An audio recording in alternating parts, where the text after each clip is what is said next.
Allora, mi chiamo Alessandro Merici, sono il sindaco di Nulla Matrona. Ho aderito molto volentieri a questa iniziativa in quanto ritengo che l'argomento dello spopolamento delle zone interne sia una delle problematiche più grosse del XXI secolo, il quale vedrà soprattutto questo territorio perdere una percentuale molto alta dei suoi abitanti e soprattutto le sue intelligenze, perché quello che è il problema più grosso di questi anni è che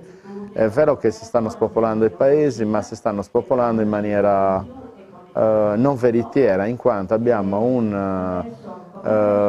un'immigrazione di rientro che sono quelli che oramai sono nell'età pensionabile e quindi è ancora più falsato da questo dato tra emigrazione e immigrazione. Quindi ci ritroviamo ad avere tutti i ragazzi che oggi si laureano, si diplomano e comunque crescono all'interno delle nostre comunità, che si stanno allontanando dalle nostre comunità.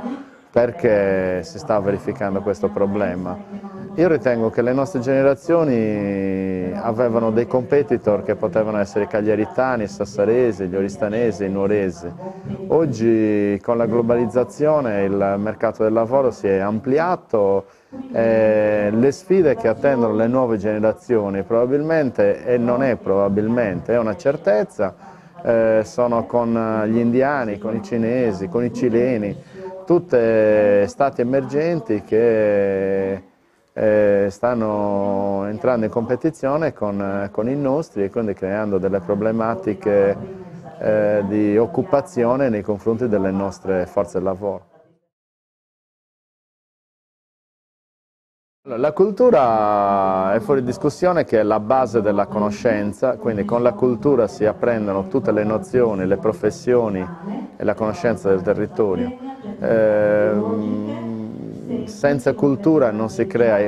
può creare una classe dirigente in grado di poter dirigere i propri territori. Quindi solo riprendendo un discorso culturale, formativo delle nuove generazioni riusciremo a creare una classe dirigente per il futuro. Teniamo conto che con i nuovi mezzi di comunicazione si è convinti che oggi basta accedere a Google per avere la cultura in tasca. In effetti mi dà l'impressione che